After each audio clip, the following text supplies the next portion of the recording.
Genderang perang Timnas Garuda menuju Piala Dunia 2026 sudah ditabuh. Undian kualifikasi negara-negara Asia untuk menuju hajatan akbar di Amerika 2026 sudah ditentukan, termasuk kuota yang makin bertambah. Timnas Indonesia pun sudah bersiap meniti jalan menuju Amerika 2026. Lalu, kalau mengacu pada undian, apakah langkah skuad Garuda itu benar-benar terjal atau justru sebenarnya ringan? Konfederasi Sepak Bola Asia pada Kamis 27 Juli 2023 baru saja melaksanakan drawing kualifikasi Piala Dunia 2026 zona Asia di Kuala Lumpur, Malaysia. Hasilnya, sebanyak 36 negara Asia dibagi menjadi 9 grup. Masing-masing grup diisi oleh 4 tim, di mana 3 tim sudah resmi bergabung di grup. Mereka berasal dari pot 1, 2, dan 3. Sedangkan satunya lagi ditentukan dari laga babak pertama yang diikuti oleh rombongan negara yang berada di pot 4, termasuk Timnas Garuda. Skema kualifikasi zona Asia ini nantinya akan berjenjang dan cukup panjang. Dari 9 grup itu masing-masing akan diambil 2 teratas. Jadi total akan ada 18 tim yang akan melaju ke babak berikutnya, yakni babak ketiga. Di babak ketiga akan dibagi lagi menjadi 3 grup yang masing-masing grup berisi 6 tim. Dan dari masing-masing grup itu akan diambil 2 teratas yang akan berhak otomatis lolos ke Piala Dunia 2026. Sedangkan peringkat 3 dan 4 akan masuk ke babak keempat. Di babak keempat akan dibagi lagi menjadi 2 grup yang berisikan masing-masing 3 tim. Dan hanya juara grup saja nantinya yang akan lolos ke Piala Dunia. Namun jangan khawatir, bagi runner-up di masing-masing grup itu masih berhak kok mendapat kesempatan lagi, yakni di babak kelima. Nah, di babak kelima nanti runner-up tadi akan diadu. Tetapi pemenang dari babak kelima tersebut tidak langsung lolos, melainkan harus terlebih dahulu menghadapi tim lain dari zona CONMEBOL lewat pertandingan playoff. Skema kualifikasi tersebut disesuaikan dengan jatah Asia yang kabarnya ditambah untuk Piala Dunia 2026. Semua benua kuning hanya mendapat jatah 4 negara plus 1 lewat jalur playoff. Tapi kelak akan ditambah menjadi 8 negara plus 1 lewat playoff.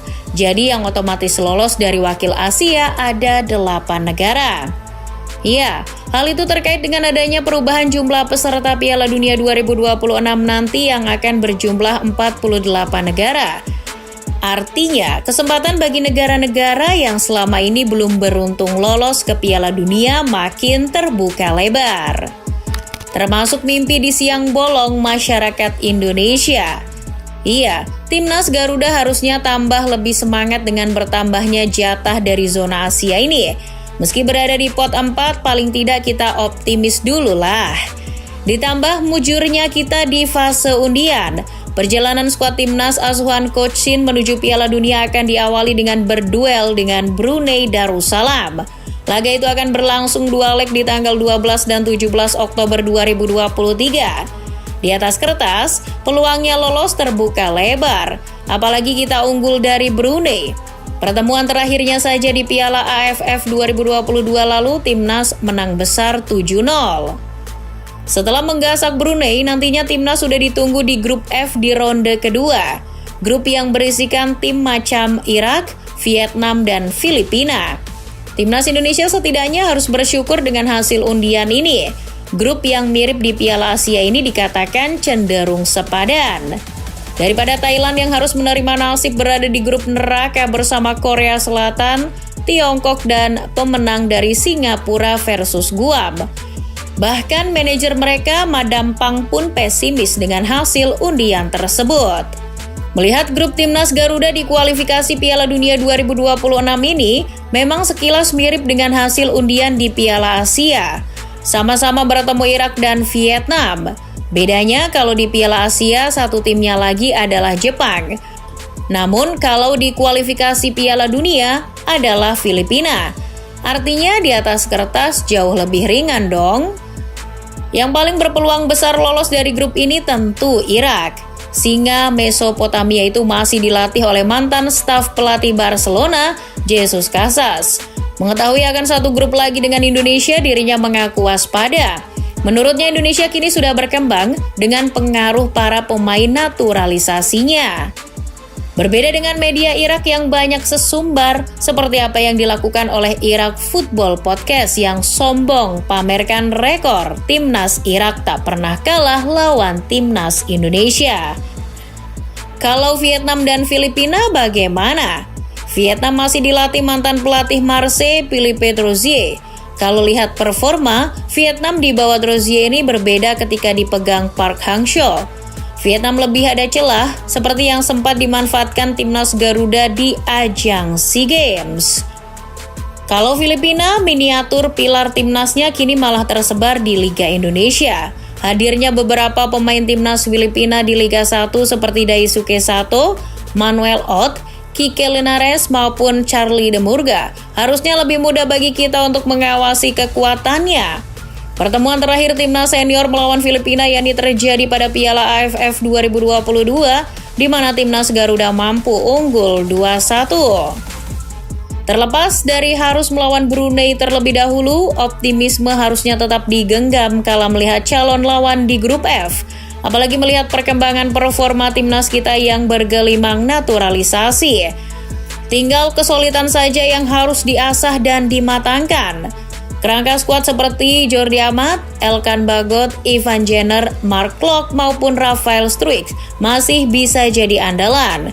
Pemain lokal yang tampil di luar negeri seperti Arhan, Asnawi, Sadil maupun Marcelino juga harusnya bisa saling melengkapi para pemain naturalisasi tadi. Hasil uji coba melawan Palestina dan Argentina paling tidak sudah menunjukkan sedikit gambaran bagaimana timnas kita akan bermain nantinya. Lalu, seoptimis apa sih timnas kita melaju? Melihat skema drawing, penambahan jatah, calon lawan dan kekuatan timnas kita, seharusnya timnas paling tidak bisa ciptakan sejarah. Bukan muluk-muluk lolos Piala Dunia dulu, tetapi mencoba menikmati setiap prosesnya. Ya, kita bisa ciptakan sejarah kalau bisa melewati fase babak kedua. Pasalnya timnas belum sekalipun pernah mengalaminya. Apalagi kalau bisa menempati peringkat kedua teratas di grup F ini, Indonesia akan otomatis dapat tiket langsung Piala Asia edisi berikutnya tanpa kualifikasi. Dengan melihat lawan seperti Irak, Vietnam, dan Filipina, menjadi runner-up grup setidaknya adalah hal yang paling realistis bagi timnas. Dengan begitu, timnas akan berada di babak ketiga yang terdiri dari 3 grup yang berisi 6 negara. Tak usah muluk-muluk mengincar posisi 2 teratas di babak ketiga, yang notabene akan langsung lolos ke Piala Dunia.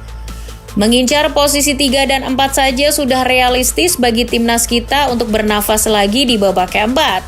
Lalu setelah itu baru berpikir lagi untuk bisa terus bertahan, meski hingga babak playoff sekalipun. Dari semua spekulasi dan analisa tadi, optimis timnas Indonesia bisa berbuat banyak di kualifikasi Piala Dunia 2026 nanti. Kalau menurut Football Lovers, akan sampai mana nih langkah pasukan Garuda? Yakin bisa lolos ke Piala Dunia?